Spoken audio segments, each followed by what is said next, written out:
Hello, everybody, and welcome to the Cut to the Chase Sports Podcast, where we bring you unique inside analysis behind your favorite teams at the collegiate and professional levels. I am your host, Chase Yantz. I'll be by myself today. Brady and Matt have been given the day off, and with this, we're just going to go talk about what exactly have we learned from the 2022 NFL season. It was a crazy one. It was an electric one. It was also a quick one. It felt way faster than other seasons had in the past. So just trying to really, recap my thoughts as this season went in the snap of a finger, blink of an eye, whatever analogy you really want to put into this. But, without wasting any time, let's talk about Super Bowl champions. The Kansas City Chiefs beat the Eagles 38-35 in the Super Bowl in Arizona. And obviously, the league should fear the Chiefs for years to come. They've won 2 Super Bowls inside the last 4 years. They've been the 5 straight AFC championship games. Patrick Mahomes has never played a road playoff game. He's won, I believe, 11 playoff games. Like, it's something crazy. 2 rings on his finger already. Just the whole dynamic of the Chiefs is unbelievably scary.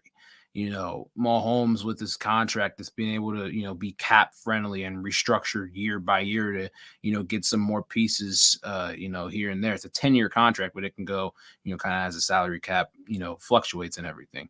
Travis Kelce's still there. I mean, he had a fantastic season. He's the second, I think he's like second all time in receiving yards in postseason history. Not just from a tight end. He obviously shattered all the tight end records, but he's right behind Jerry Rice. It's a big gap, but right behind Jerry Rice. Unbelievable stuff. Andy Reid, still calling some brilliant plays. Honestly, music to everyone's eyes. It's a weird one to, weird analogy to put out there, but it's just, they're doing such a great job on offense. The defense was very young. Spags, the defensive coordinator, Steve Spagnuolo, he had a lot of young guys on their defense. I think the Chiefs ended up playing the season 10 rookies on both sides of the ball. They had guys, like Justin Watson, and then they had George Karlaftis, rookies playing, a lot of secondary guys as well. So they, those guys stepped up and, they really, after the bye week, they weren't rookies anymore. They were established. They were seasoned. They, had seen enough experience of playing against these guys. And, that obviously helped them down the stretch as it went on into the playoff runs and everything. But the Chiefs, I mean, with them doing those young guys on defense, and then they have a couple of main pieces on offense in Mahomes and Kelce. Isaiah Pacheco, the 6th-round pick out of Rutgers at running back, unbelievable this year. I mean, he's been electric in the passing game and the running game, and I think the Chiefs' run game has been, really underrated. It was really underrated this season. They averaged like 115 rushing yards a game, and, it was one of the unsung heroes of the Super Bowl and the playoff run that they were able to run the football when, Mahomes was hurt, and they were able to, kind of have another aid for him as well. But, I mean, the Chiefs, man, if you're a team around the league, there's only a couple other teams I think that could really contend with them. I think Cincinnati's got a good shot. Obviously, Cincinnati's beaten them 3 of the last 4 times. Can't say 3 in a row since, since the Chiefs already got that job done a couple weeks ago. But Cincinnati, obviously, I think is their biggest contender in the AFC. I think the Niners give them a good shot. The Eagles, obviously, they just played in the Super Bowl. The Bills, who beat them in the regular season and all. So I think there's really only about a handful of teams that could really give them a good one. And the Chargers as well. The Chargers normally play the Chiefs pretty good. So I say there's a handful of teams that can really give the Chiefs a run for their money as of right now. Obviously, there's a long offseason ahead. There's going to be moves that are made here or there, positive, negative for all these teams. So it's going to be interesting to see how things go moving, how things move forward for a lot of these other teams trying to get to the point where the Chiefs are. And that's a tough point to get to, obviously winning, multiple Super Bowls inside a 4 or 5 year window. But, it obviously starts with the quarterback. And it's the thing. So look at the divisions, all right? Divisions in the conference. The AFC is a quarterback-driven conference, and the NFC is a roster-driven conference. I was listening to Colin Cowherd earlier in the day, and, he really brought up this great point about this. And he almost is like, you could almost predict who the division winners are going to be in the AFC. You've got, the Bengals with Joe Burrow. They have the best quarterback in their division, so they're probably going to win their division. The Chiefs with Patrick Mahomes. Best quarterback equals division winner. Josh Allen, best quarterback equals most likely division winner. Although the AFC is pretty tough depending on what happens. If Aaron Rodgers goes there, if Tua Tagovailoa, what happens with him with his concussions and all that stuff, and then the Patriots, whatever goes on with Mac Jones. So with that, and then the Jets. I mean, the Jets. That's going to be a really interesting story. We'll talk about that another time. But in the Jags. Trevor Lawrence, the best quarterback in the AFC South by far. They are going to get most likely two rookie quarterbacks there. Could be Stroud and Bryce Young, but that's going to be, to be determined with that stuff. But I mean, the AFC really is, the place for quarterbacks as of right now. Obviously, it used to be balanced back in the day. You'd see about 4 or 5 quarterbacks in each conference, take the reins and all that stuff. You had like Manning, you had Peyton Manning, Tom Brady, Ben, Phillip Rivers, those guys over there in the AFC. And then you had like Breeze and Rodgers, Brett Favre for a couple years. I mean, you could just throw out a slew of Russell Wilson. You could throw a slew of names out there, and it was pretty balanced overall. You normally would get the top, a mixture of the top 4 quarterbacks in the conference championship and all that, and get those guys to duke it out. We saw a lot of different Super Bowl matchups, but and that's kind of how the AFC is right now. But the AFC has a lot more depth than the NFC does at quarterback. That second reliance in the AFC, you got Tua, you got Lamar Jackson, whatever happens to the Jets. You got Justin Herbert, obviously fantastic quarterback. Russell Wilson's got Sean Payton coming in next year, but Russell Wilson, hopefully getting this thing back on. Wherever Derek Carr goes, it might be NFC, it might be AFC, who knows? But you obviously have a Kenny Pickett, a rookie, from this past season. Like you've got, and even Deshaun Watson. There's a lot of names out there that I haven't mentioned. There's a lot of names that I did mention. The AFC is loaded with quarterbacks. That's just the bottom line. The NFC, that's a roster-driven basis. The Eagles have a very, very, very good young quarterback, and Jalen Hurts just took him to the Super Bowl. I think he's a top 5 quarterback now. But I think with that, the roster around him was fantastic. They had an arsenal of running backs. They had A.J. Brown and Devonta Smith at receiver. Devonta Smith, a former Heisman Trophy winner. So I mean it's pretty impressive. They were former teammates and all. If not the best offensive line in all of football, they had a bunch of veterans up front. Who were literally just like the Secret Service to Jalen Hurts in the passing game and all. The defense, 70 sacks. It's unbelievable. 70 sacks in a season. They relied on the front four so much, but they obviously came through a lot of the time. They couldn't come through the Super Bowl, but still they came through a lot of the time. The linebackers stepped up. The secondary was fantastic.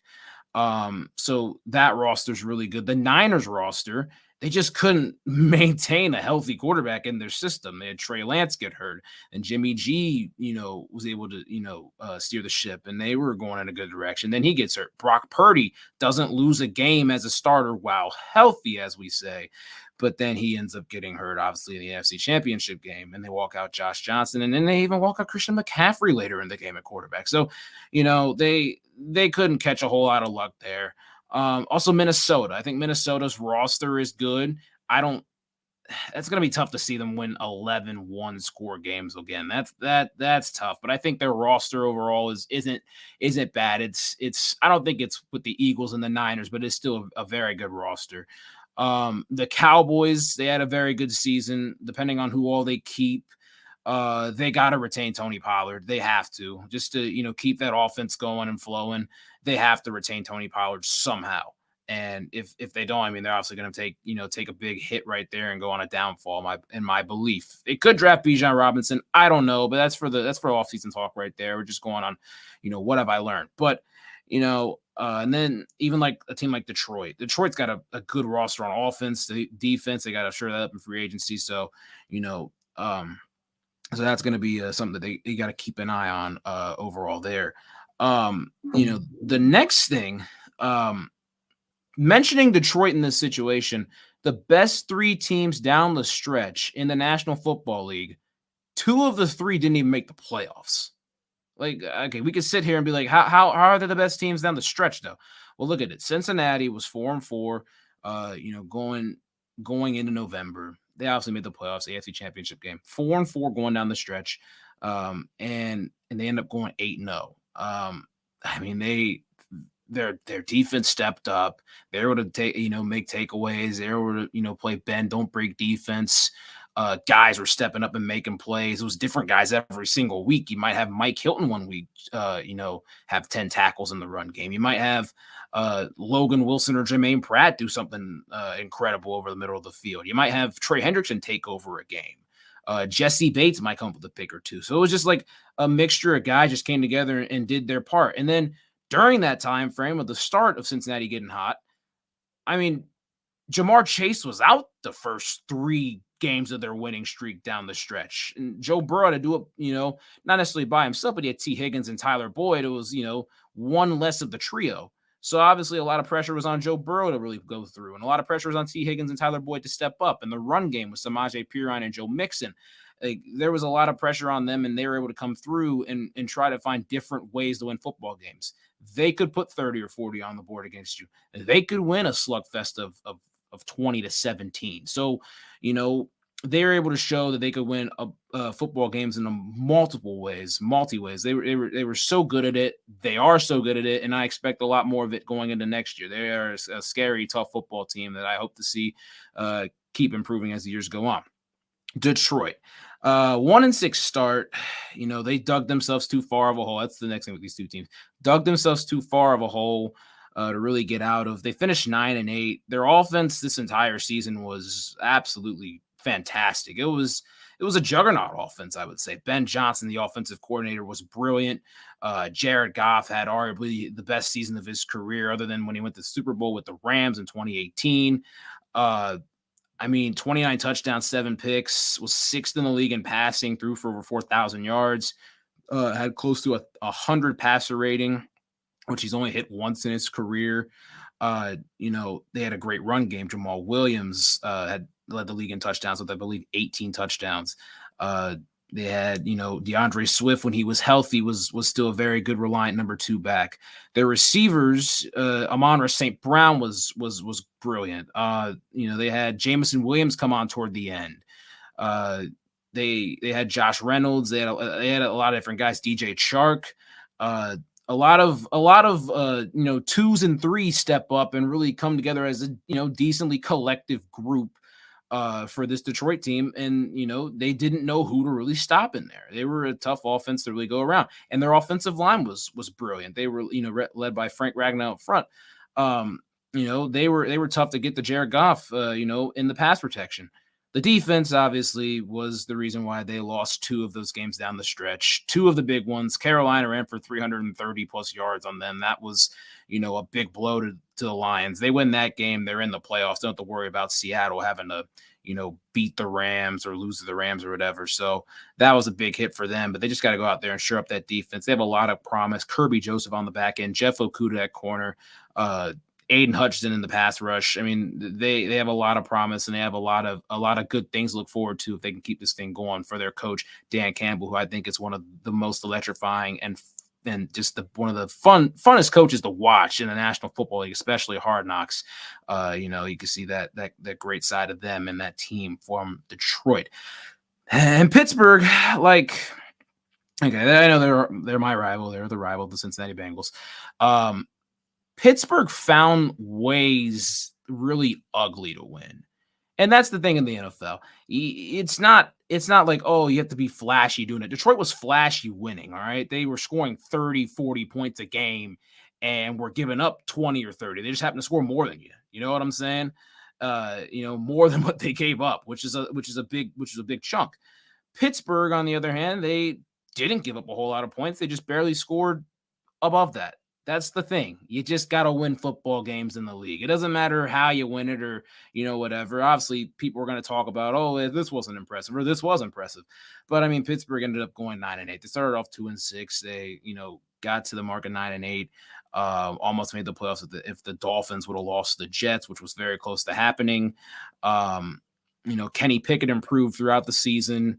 George Pickens came along. He was, great for Pittsburgh this year. Deontay Johnson had a good year, but also had the most yards without a touchdown in in NFL history. Actually, most yards or the most catches in the NFL without a touchdown. NFL history. That's not a good stat. Good numbers overall, but you gotta put the ball in the end zone at times. But yeah, I think Pittsburgh, they were able, when they got TJ Watt back, their defensive identity was really there. Their front four was fantastic this season. The secondary was young, but it stepped up. The linebackers were okay. Overall, over the middle of the field, could have some improvement there, but they're going to really go out there and look in free agency and try to make a big name splash this offseason.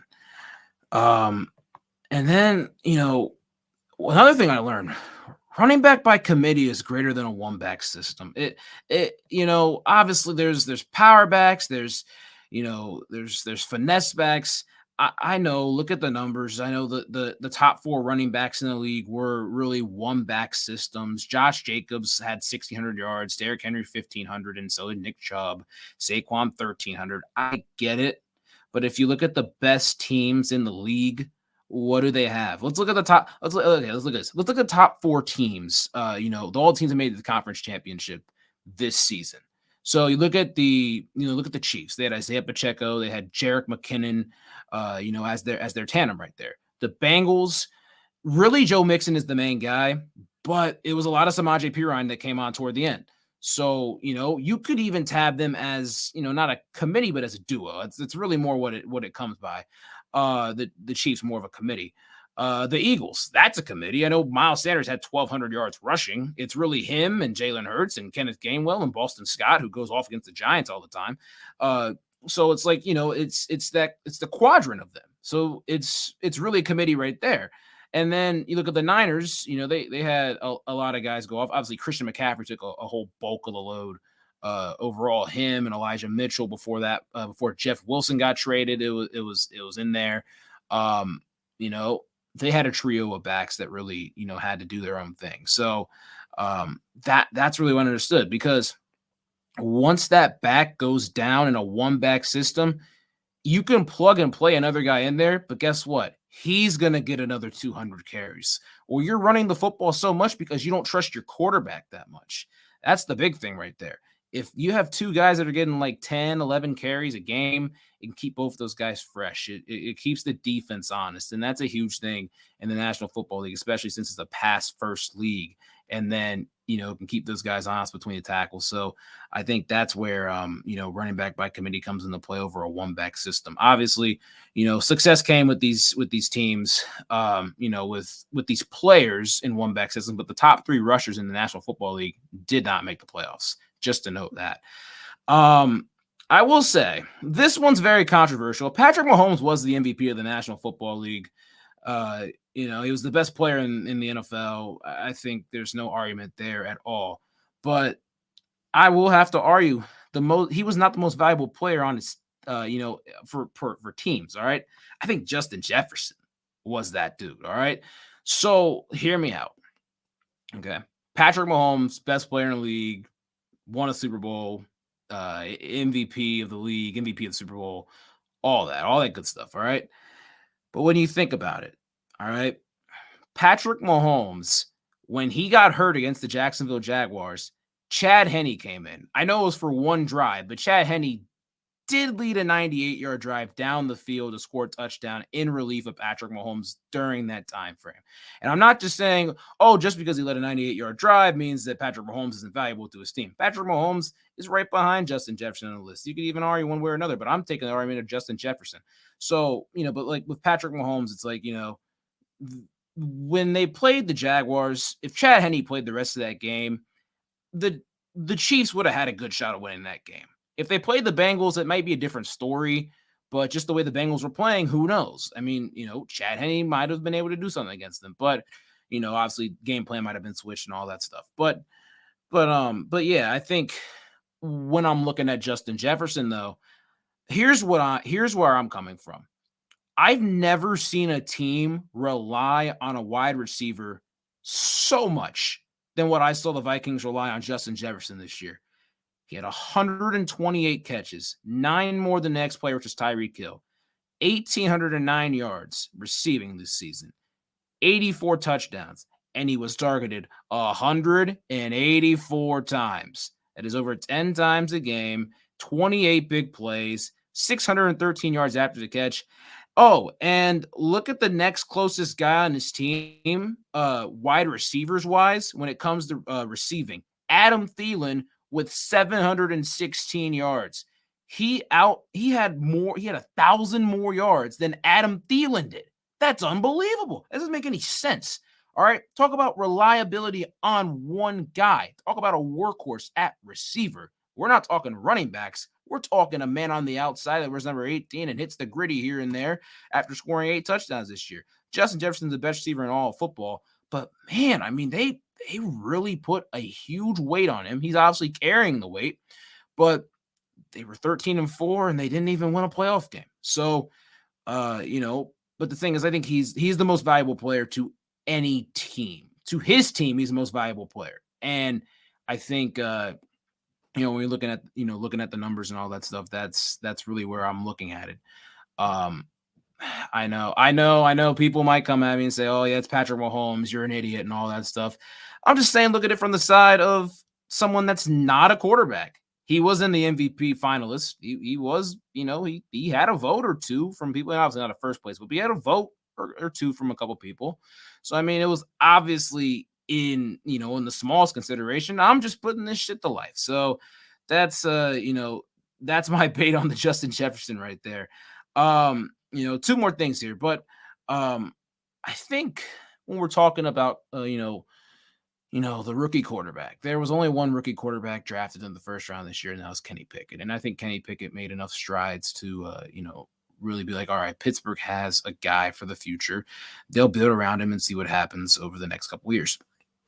But I think in general, the rookie quarterback trial has been reduced from a 3-year period, because after 3 years it's like, okay, we pick up pick up that 5th-year option. We can do a lot of things. We can move a lot of things around.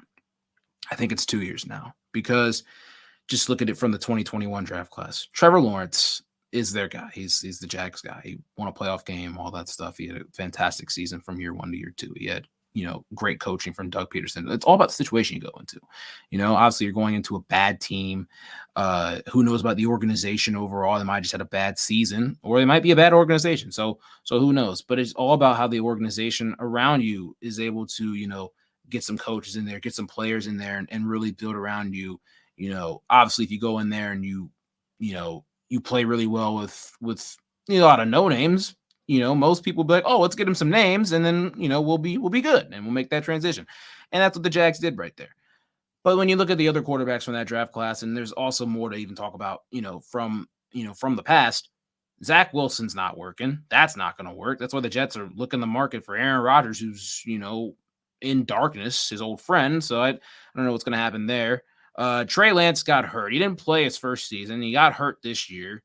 And then Brock Purdy went undefeated basically in games he was healthy. So they don't know what's going to happen with that situation. Could he get traded? He could. Zach Wilson, he's not going to find a team, I don't think. I mean, the backup role, but it just was not working. Justin Fields is the hot topic right now. The Bears have the number 1 overall pick, and they have new people coming into the organization. Kevin Warren from the Big Ten, who has seen a lot of Justin Fields. They say to seem they've informed him that they're going to trade the number 1 pick and build around him, but we don't know that. Maybe they want Bryce Young. Maybe they're enamored by him.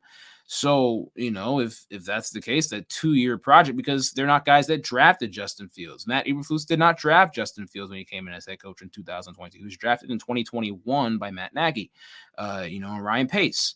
So, a lot riding in there.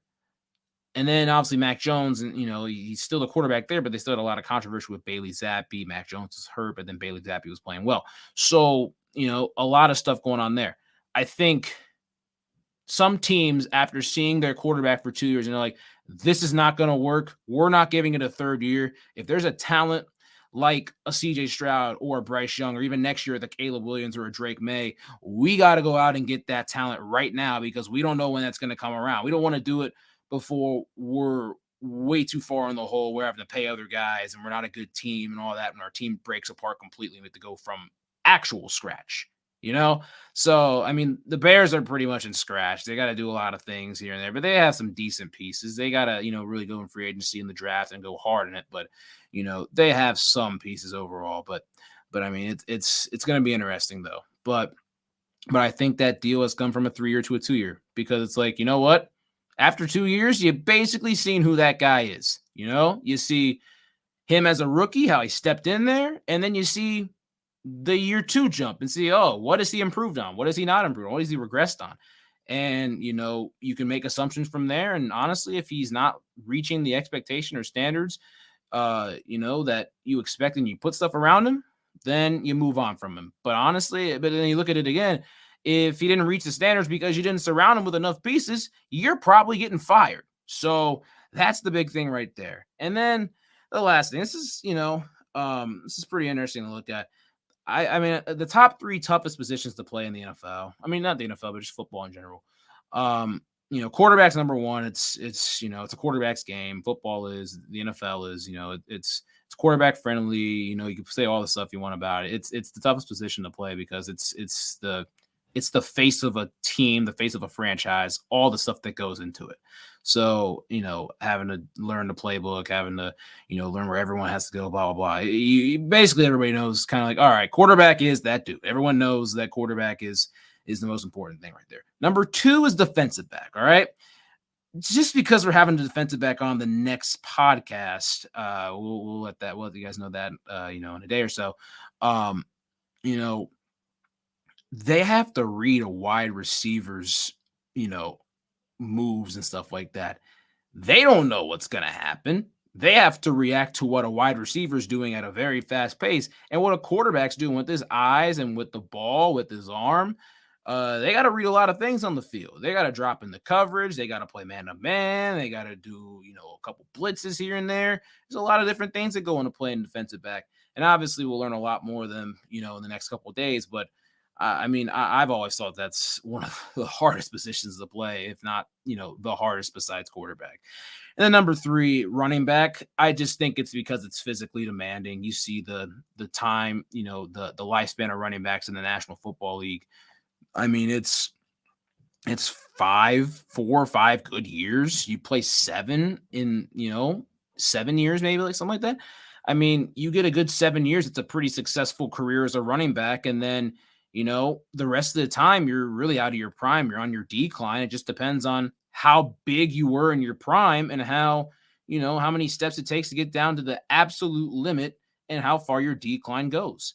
So obviously, if you've built that pinnacle up to the incline and you're that high up, 1,600 rushing yards in year 5 or year 6, and that's kind of when I have to drop off, you drop off slower than everybody else.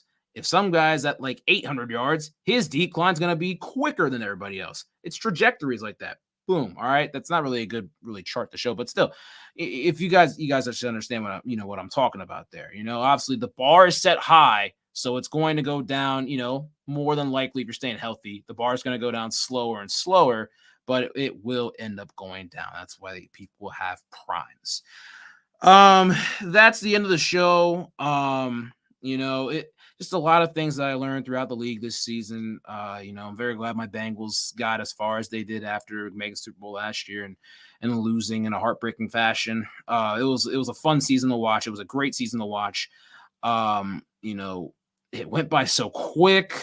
Had a lot of good memories watching with family members, friends, guys like Brady and Matt and everything. So it's been a fantastic season. Off-season coverage is going to be very fun to do. And then obviously can't wait for the 2023 season. Thanks, guys, and we will see you guys next episode.